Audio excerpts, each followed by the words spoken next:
ایک نوجوان تھا 12-14 سال کا، یہودیوں کا بچہ تھا، اکثر حضور کے پاس آیا کرتا، چھوٹے موٹے کام نبی پاک کے کر دیتا، اور کچھ بھی نہ ہوتا تو آ کے بیٹھا رہتا، حضور کا چہرہ ہی دیکھتا رہتا، خوش رہتا، حضور کی زیارت ہی کرتا رہتا۔ 2-3 دن وہ آیا نہیں، بخاری میں موجود ہے۔ حضور نے فرمایا معلومات کرو کیوں نہیں آیا؟ صحابہ نے عرض کی حضور بیمار ہو گیا۔ امام زرقانی نے لکھا ہے، فرماتے ہیں وہ بھی اپنے گھر میں نا روز دروازہ دیکھتا رہتا۔ اس کی ماں کہنے لگی بیٹا جن کا تو انتظار کر رہا ہے وہ مشکل سے آئے، ہمارا نہ مذہب کا رشتہ ہے نہ کسی اور کا، کیسے آئے؟ لیکن حضور نے فرمایا چلو چلتے ہیں۔ جب میرے نبی کریم علیہ الصلوۃ والسلام نے دروازے پہ دستک دی، نے لگا اماں سے کھولو دروازہ، مصطفیٰ کریم آ گئے۔ والی نے دروازہ کھولا، نبی کریم اندر تشریف لائے۔ نبی پاک کا جو دست مبارک تھا نا وہ کستوری سے زیادہ مہکا کرتا تھا۔ کہتے نبی پاک اس کے پاس گئے تو اندر داخل ہوئے تو رونے لگا۔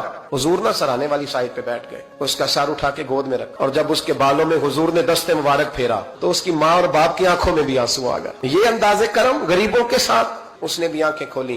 میرے رسول پاک نے نا اس بچے کا چہرہ دیکھا، حضور سمجھ گئے وقت تھوڑا رہ گیا۔ اب حضور نے اس کے ساتھ وہی کیا جس سے اس کی آخرت سنور جائے۔ جو شوق رکھتے تھے حضور سب کے لیے، میرے محبوب فرمانے لگے بیٹے کلمہ پڑھ لے۔ اس بچے نے اپنے ماں باپ کی طرف دیکھا، باپ رو پڑا، کہنے لگا بیٹا آج ثابت ہوا ہے کہ میں نہیں تجھ سے اتنا پیار کرتا جتنا مصطفیٰ کرتے ہیں، تو میری طرف نہ دیکھ تو پڑھ لے کلمہ۔ اس بچے نے کلمہ ابھی پورا پڑھا ہی تھا کہ اس کی روح پرواز کر گئی۔ حضور فرمانے لگے اللہ کا شکر ہے، اس نے میری وجہ سے اسے جہنم سے آزاد کر دیا۔